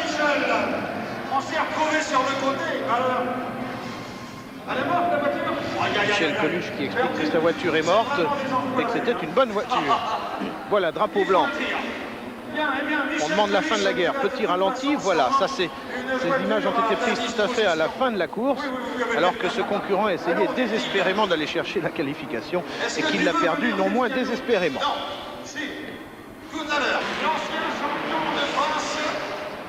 Eh bien, cette course est un petit peu spéciale. C'est en quelque sorte la 7e manche. Et c'est surtout ce que l'on appelle en matière de sport mécanique une consolante. Pourquoi une consolante? Eh bien parce qu'elle regroupe tous les pilotes qui n'ont pas été qualifiés pour la finale. Et c'est pas du tout une raison pour qu'on y aille plus doucement. Parce que vous savez peut-être, si vous faites de la compétition, ne serait-ce que de la pétanque, que c'est à partir du moment où on court pour la gloire que souvent on est le meilleur, ou en tout cas le plus agressif. Et ce que l'on peut voir en ce moment sur cette piste le prouve. En tête, pour l'instant, la voiture numéro 5, c'est une R5, comme son chiffre pourrait le faire croire, à juste titre. Et c'est Jean-Claude Robert qui est en tête. Donc, Jean-Claude Robert, un ancien champion de France de Stock Car. Et oui, parce que je vous disais un petit peu, il y a quelques minutes, que le Stock Car est relativement confidentiel en France, mais quand même, il y a un championnat de France. Et donc, Jean-Claude Robert, qui était en tête parce qu'il ne l'est plus, il vient de Calais et sa voiture ne repart pas. Jean-Claude Robert a donc été, dans le passé, champion de France de Stock Car. Pour l'instant, c'est la voiture numéro 52 qui a pris le contrôle des opérations et c'est Patrick Vigour. C'est une petite Austin, jaune et noir. Patrick Vigour, donc extrêmement vigoureux et en bagarre. Voilà, ils sont maintenant à l'image et qui est en bagarre avec une autre Austin verte et blanche, celle-là. Presque, oui, j'allais dire presque deux voitures, non, pardon, 4 voitures en carafe déjà. Et le slalom infernal, ça recommence. Il y en a même une qui, mais on nous fait l'honneur de nous faire un feu, carrément. C'est extrêmement beau. C'est pas tout à fait un feu en fait, c'est l'huile de la voiture qui s'est renversée en même temps qu'elle. Et vous le savez peut-être, lorsqu'il y a une fuite d'huile dans un moteur, et bien ça fait une superbe fumée blanche. Et voilà, le POPB, le Palais Omnisport de Paris-Bercy, est soudain envahi par la fumée d'huile de cette voiture numéro 14 qui est emmenée par Jacques Le Nourrichel et qui est reparti, ce qui prouve quand même que la mécanique, c'est un truc qui marche. On continue, enfin on continue pour certains, on continue surtout à se rentrer joyeusement dedans. En tête, toujours semble-t-il, l'Austin numéro 14, devant l'Austin numéro 2, voilà, ils viennent de passer à l'image. Il y a 3-4 voitures coincées là-bas, mais enfin ça n'a pas l'air vraiment de les gêner, c'est pas très grave. Voilà, vous voyez que les robes, les carrosseries, entendez par là, des voitures sont un petit peu vilaines. À ce moment de la course, on est pratiquement à la fin de cette soirée du POPB, soirée de Stock Car. Voilà, il y a une voiture qui s'arrête là, peut-être pour faire le plein d'huile, pour vérifier les niveaux. Ah non, bien sûr, c'est ça. Elle cherche un constat d'accident parce qu'elle s'est fait rentrer dedans. Ce qui est tout à fait logique. Les Austin mènent toujours la danse. Vous voyez, d'ailleurs, on est en train de faire le constat. Le moteur, lui, est toujours au bon endroit, mais il est pratiquement le seul. Voilà les deux voitures de tête qui passent en ce moment dans un des virages. Il y a beaucoup de monde dans ce virage. Petite Austin qui a eu beaucoup de malheurs en cours de soirée, mais apparemment les malheurs sont terminés. On l'a vu un moment dans une des manches qualificatives à cheval sur un des talus du circuit de Stock Car, du POPB. Voilà, on essaye de se faufiler tant bien que mal. Ça passe encore, mais il y a vraiment maintenant beaucoup de monde sur la piste. 1, 2, 3, 4, 5, 6 voitures. En tout cas, c'est ce que j'en vois dans la fumée. Il y a 6 voitures qui sont arrêtées dans un état, il faut bien le dire, relativement pitoyable. Et oui. Non, enfin, il n'y a que les voitures qui soient pitoyables, parce que je vous garantis que les pilotes, eux, ils sont très contents. Ils s'amusent comme des petits fous. Voilà une des voitures qui ont animé la tête de la course, l'Austin numéro 2. Je dis qui ont animé parce que, ah si voilà, le speaker vient de confirmer que la voiture numéro 2 est toujours en tête. Donc cette voiture continue à animer la tête de course. Il n'y a plus que 3, 4, 5, 6 voitures en course. Il y en avait 12 au départ, c'est bien ça. 600 carafes. Et la voiture numéro 2, une Austin en bagarre avec la voiture numéro 73 qui en plus n'est pas dans le même tour. Mais c'est pas une raison pour lui faire un cadeau. Absolument pas. On va bientôt voir passer cette voiture. Je crois bien que c'est elle, là-bas, dans la fumée. C'est pas très facile. Voilà, on a récupéré notre leader qui a, dans la fumée, dans le rideau de fumée, dépassé la voiture 73. Mais je vous le rappelle, la voiture 73 n'est pas dans le même tour. Alors, cette voiture numéro 2, eh bien, elle est pilotée par André Jacot. Je vous en ai parlé tout à fait en début de soirée. André Jacot est un jeune pilote qui promet beaucoup en matière de stock car et dans d'autres sports mécaniques sur terre, parce que bien sûr le stock car se dispute en France, en tout cas sur terre, au contraire des États-Unis où ça n'a plus rien à voir. Stock car en américain, ça veut peut-être dire voiture de série, mais ça se dispute à des 250 et 300 à l'heure sur des anneaux en bitume. Le stock car à la française, c'est vraiment quelque chose bien de chez nous, et c'est tant mieux parce que on s'y amuse beaucoup. C'est essentiellement un sport de spectacle, mais je vous garantis que dedans, Là, c'est pas le spectacle. C'est souvent l'angoisse parce qu'il faut assurer. Voilà, on était toujours sur notre voiture numéro 12. Je crois qu'elle va réapparaître. C'est toujours André Jacot, donc, sur cette Austin, en tête de cette manche consolante, puisque, en fait, on se bat maintenant pour les dernières minutes de gloire. Ce sera tout à l'heure que l'on fera les choses sérieuses, puisque là, ce sera la finale. Et là, on rigole plus. Il s'agit carrément de gagner le Super Stock Car de Bercy. Voilà, petite bagarre entre les épaves. Il s'agit de concurrents qui sont un petit peu derrière, mais pas beaucoup. Il suffirait que cette Austin numéro 2 se retourne ou se mette sur le côté pendant quelques secondes pour qu'elle perde tout espoir de gagner cette manche consolante. Voilà, on continue à la suivre vaillamment. Elle n'est pas très abîmée, ce qui prouve que son pilote fait preuve d'une certaine dextérité, parce que entre les épaves et entre les petits copains qui ne restent que d'une chose, vous jetez sur le toit ou sur le côté, bah, c'est pas si facile que ça. Il faut dire aussi qu'avec toutes les épaves qu'il y a sur la piste, eh ben, il y a moins de monde et que bon, maintenant c'est peut-être un petit peu plus facile de voir où on en est. Et voir encore, c'est un bien grand mot, parce que les voitures qui se sont arrêtées ont lâché beaucoup de fumée. Drapeau à damier très bientôt sur la voiture de tête. Voilà, on s'arrête. Les 7 minutes plus 3 tours de consolante sont terminés. Je vous l'ai dit, course pour la gloire. Mais qu'est-ce que c'est beau, la gloire.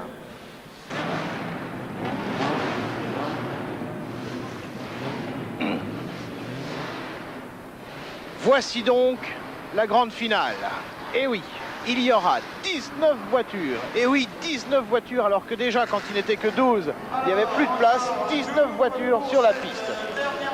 Avec la présence, et vous le voyez ici à droite de l'image, sur une voiture numéro 11 de Cyril Neveu. Pourquoi pourriez-vous penser, puisqu'il n'a pas passé le cap des qualifications?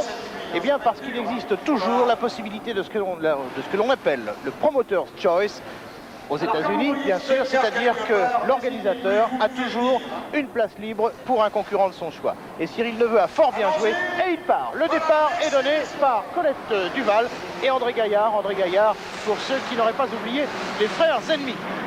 Voilà, je vous l'ai dit, 19 voitures et c'est déjà quand même un sacré spectacle. Et bon, il y en a déjà une sur le toit. Allons-y. En tête, c'est la voiture numéro 67, c'est celle de Lionel Le Bossard, un monsieur qui nous vient de Normandie. Et lui, j'aime autant vous dire que quand il est question de doubler ou de renvoyer un pilote sur le toit, il n'a absolument pas le temps de se dire, même étant normand, tête ben oui, tête ben non, c'est tout de suite oui au tas. Voilà, voiture numéro 67, je vous l'ai dit, en tête, et il y a, voilà, elle est à l'image. Et elle a déjà un petit problème parce qu'elle doit doubler quelques attardés. Mais enfin, elle attardée comme celui-ci, par exemple, très attardée, monumentalement attardée. La voiture de Raymond Touroul, la 70, est elle aussi bloquée. On la verra au passage. Voilà un concurrent qui fait comme Coluche tout à l'heure, qui est dans le mauvais sens de la piste. Et hop, encore un petit toit là-bas. Ça n'arrête pas. Petite touchette. Oui, on appelle ça une touchette quand c'est mignon comme ça. Il n'y a pas de problème. Ça, c'est déjà une grosse touchette. Ou si vous préférez, une embrassade. Voilà, lui, il a un pare-buffle à l'avant. Le seul problème, c'est qu'il n'y a pas de buffle. Mais ça fait rien. On fait comme si. Bon, tout le monde s'est regroupé. On essaye de faire comme on peut, en fait. L'important, c'est d'essayer, comme disait un certain baron de Coubertin. Je ne sais pas ce qu'il penserait de tout ça. D'ailleurs, le brave baron, je ne sais pas si tout ça est très olympique, ni très académique, mais ce qui est sûr, c'est qu'il y a du monde et qu'on s'amuse bien.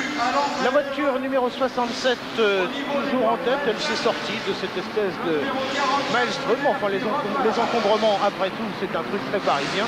Et nous sommes en plein cœur de Paris, alors finalement, ça continue. Sauf que tout de même, les encombrements à Paris, ça se passe en général un petit peu mieux que ça, même s'il y a des gens souvent mal intentionnés. Voilà, c'est reparti maintenant, ça roule à peu près partout. Vraiment à peu près d'ailleurs, parce qu'il y a des gens qui continuent gentiment à se mettre sur le toit. Ils doivent aimer ça, c'est pas possible. Pour y aller aussi souvent, je crois qu'ils aiment ça. Je dirais pas qu'ils vont jusqu'à le faire exprès, mais je crois vraiment que pour eux c'est un grand souvenir. Ah, voilà un concurrent qui s'arrête, il me semble qu'il a reçu une espèce de morceau de pare-choc sur le casque. Bon, c'est pas très grave, mais enfin c'est jamais très amusant. Alors, qui peut être en tête dans tout cela? Eh bien, figurez-vous que je commence à me poser la question. Et ce qui est assez drôle, c'est que le speaker aussi. Tout le monde me paraît un petit peu perdu. Oui, voilà, on me dit qu'il y a une voiture numéro 16. Mais en tout cas, c'est pas lui qui sera en tête. C'est pas le 25. Le 25, il est sur le toit et il s'agissait de Paul Petouilla. Voilà, c'est pas eux non plus qui sont en tête.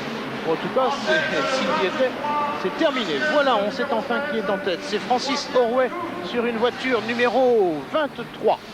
Alors, quand on trouvera la voiture numéro 23, eh ben, on saura qu'on est à peu de choses près sur la tête de la course. Encore que d'ici là, il y aura eu environ 25 possibilités de se mettre sur le toit. Et en conséquence, 25 possibilités de changer de leader. Je cherche la voiture numéro 23. Je suis comme malheureux caméraman qui ont la tâche un petit peu difficile. Voilà, 23, elle était sur le toit. La 23 n'est donc absolument plus en tête et c'est terminé, en tout cas pour cette partie de la course, pour Francis Orway. C'est dommage, on vient de le retrouver et on le retrouve sur le toit. Voilà, énorme milestone. Oh, ça c'est super, c'est absolument super. Un groupe de voitures emmené par la 27, c'est Jackie Feuillade, qui est en train d'ailleurs de sortir du feuilleté automobile. Ah oui, on peut trouver une espèce de satisfaction gastronomique à tout ce qui se passe ici. Paf! Et voilà, encore un petit coup. La 27, je disais, emmène un groupe de voitures, mais en fait, pour l'instant, elle est poussée par un groupe de voitures. Et voilà, terminé pour la 27, et on rechange de leader. Pourquoi pas? C'est la voiture numéro 9, c'est une ancienne R8, celle d'André Legendre, qui en a profité pour prendre la tête. Mais ça n'a pas duré très longtemps, parce que le brave Ludovic, c'est un copain à Coluche, sur la voiture numéro 16. Ludovic, entre-temps, a pris la tête. C'est pas très grave, on le récupérera plus tard. Cyril Neveu est là. Ben voilà, il vient de passer avec son capot ouvert à l'arrière. Cyril Neveu vaillamment, toujours en course. Là, ça se passe, voilà, c'est un dépassement un petit peu spécial. Mais enfin, on l'aime bien, si, on l'aime bien. Vous voyez au passage qu'il y a quelques débris sur la piste. C'est assez normal, il y a quand même beaucoup trop de monde. Ça devient une espèce de lutte pour l'espace vital, cette histoire. Voilà la voiture numéro 12 qui a gagné 2 qualifications. Roger Coquerel, un très bon du stock car.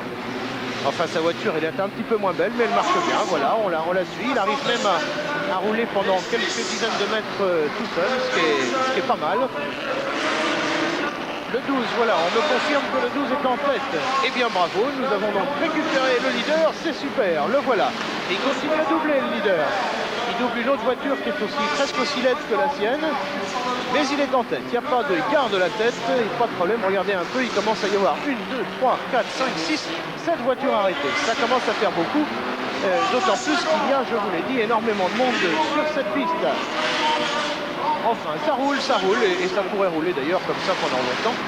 Il y a, je parlais tout à l'heure des États-Unis, il y a aux États-Unis des courses qui s'appellent les Demolition Derby, où en fait on court jusqu'à ce qu'il n'y en ait plus qu'un en course. C'est-à-dire que c'est la dernière voiture en course qui gagne.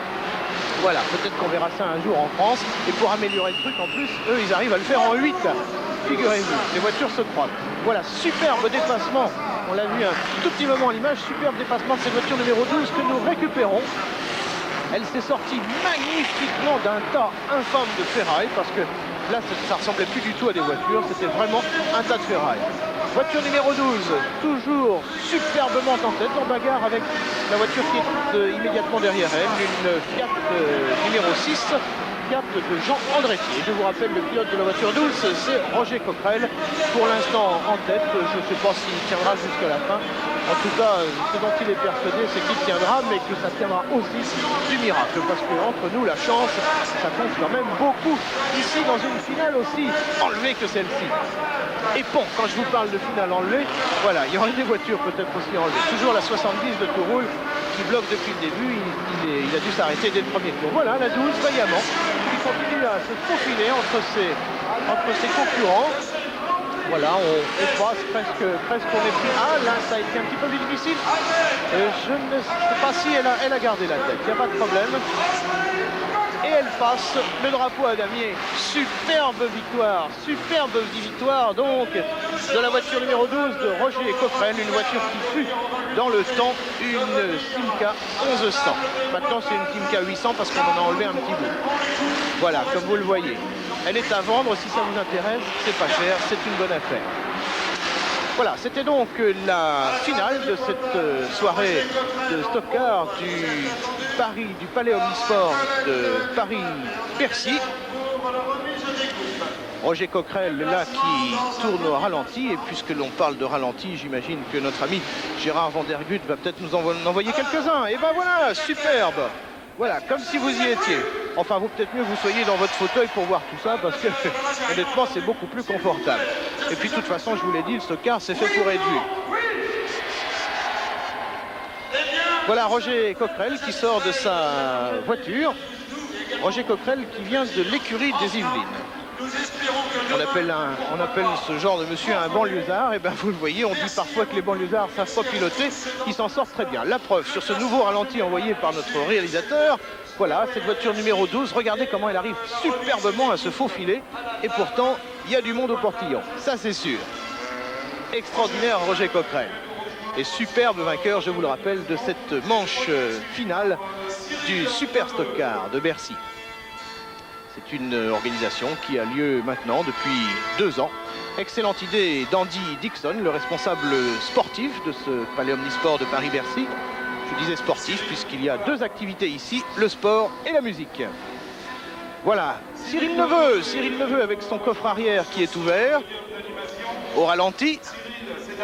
Voilà encore un petit peu de castagne et puis ben, voilà ce que ça donne sur la fin. Évacuation, comme on dit, des épaves. Mais tranquillisez-vous, je vous ai dit en début de soirée qu'en fait le Stock Car était un sport peut-être violent, peut-être athlétique, mais rarement dangereux. Il y a très peu d'accidents graves et à ma connaissance cette année il n'y en a eu aucun. Et l'année que j'essaye actuellement, la saison va être ouverte. Le championnat de production est le seul championnat français de circuit professionnel. 13 courses. 13 courses avec pas mal de groupes pilotes. Donc, 550 chevaux sur la Pontiac, combien de kilos au fait? Alors la réglementation nous impose 1400 kilos, donc des problèmes de frein. Et je ne sais pas comment ça va se passer à Monte-Carlo, parce qu'on courra certainement à Monaco cette année. La grosse Pontiac dans les rues de Monaco, avec ses 5 ou 600 chevaux, ça va être assez intéressant. Et a priori, les premiers essais, ça donne quoi au niveau de la voiture? Eh bien, les premiers essais, j'ai eu un petit ennui moteur. Une bielle est passée à travers le moteur, puis la carrosserie, puis m'a inondé d'huile, donc je n'ai pas tellement pu voir. Il y aura Ragnotti aussi, le père Jeannot. Il y aura des rallymen, Fréclin, Ragnotti, et il y aura aussi les meilleurs pilotes français de circuit. Bonne ambiance dans ce championnat de France de production? Bonne ambiance, mais ambiance de plus en plus tendue en raison de l'enjeu des courses difficiles. De plus en plus professionnel donc alors? Professionnel maintenant. Au niveau comment c'est ressenti au niveau du public et comment tu le ressens, le contact production public ça? Une grande satisfaction pour les pilotes, c'est qu'on a eu 30 000 spectateurs l'année dernière à Nogaro, on a eu de plus en plus de spectateurs à Montlhéry. Et finalement, on voit qu'il y a un bon plateau de pros, c'est ce qui déplace les gens, et on arrive à avoir énormément de spectateurs.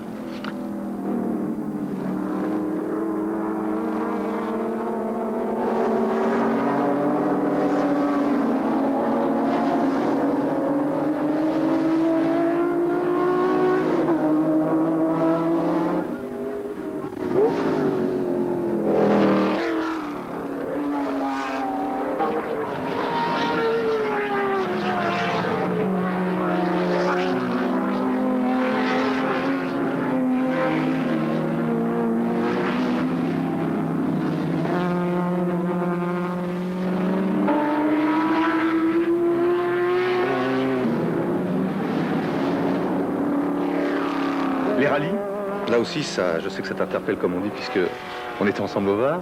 Enfin, ensemble, pas dans la même voiture. Ouais, avec moins de succès que toi. Oui. Alors, ces rallyes, bah tiens, c'est tout récent, c'est tout frais, malheureusement, le Portugal. C'est le genre de truc qui... Le rallye du Var, c'était ma découverte d'un rallye. J'avais la Lancia 037 de Chardonnay et j'ai eu peur vraiment en raison des spectateurs qui sont un peu partout. Oui. Il paraît que le Var n'est pas le pire. Et je crois pouvoir dire que les voitures de rallye vont tellement vite maintenant, les spectateurs sont tellement nombreux et passionnés qu'il va falloir trouver des solutions, sinon l'avenir des rallyes est en cause. Formule 1 sur la route en quelque sorte, c'est ça? Les grosses groupes B vont tellement vite que maintenant on se retrouve dans la situation des voitures qui couraient en circuit au début des années 50. Il fallait modifier les circuits pour éviter les accidents, aussi bien pour les pilotes que pour les spectateurs. Et je ne vois pas comment on peut modifier les routes françaises. Donc j'imagine des rallyes à l'étranger, en Afrique, ou alors des rallyes à parcours secret, je sais pas quoi dire. Ouais. Comment va le Jean-Pierre Jarier qui va tout doucement sur sa quarantaine, comme tu nous l'as dit tout à l'heure? Il va bien, il se porte bien dans sa tête, disons. Eh bien oui, du sport, un peu de voile, du trial et surtout l'automobile toujours présente avec la course, la production et certainement des essais de voitures dans une rubrique télé. C'est très sympa. Jean-Pierre, on va voir maintenant un sujet qu'on a préparé sur les écoles de pilotage, un sujet qu'on a un peu intitulé Que sont-ils devenus? Alors on va voir Prost, tout gamin avec les cheveux très longs, etc., etc. Par quelle école tu passais, toi? Je suis passé par l'école Winfield de Magnicourt, mais j'ai été immédiatement viré par le directeur de l'école.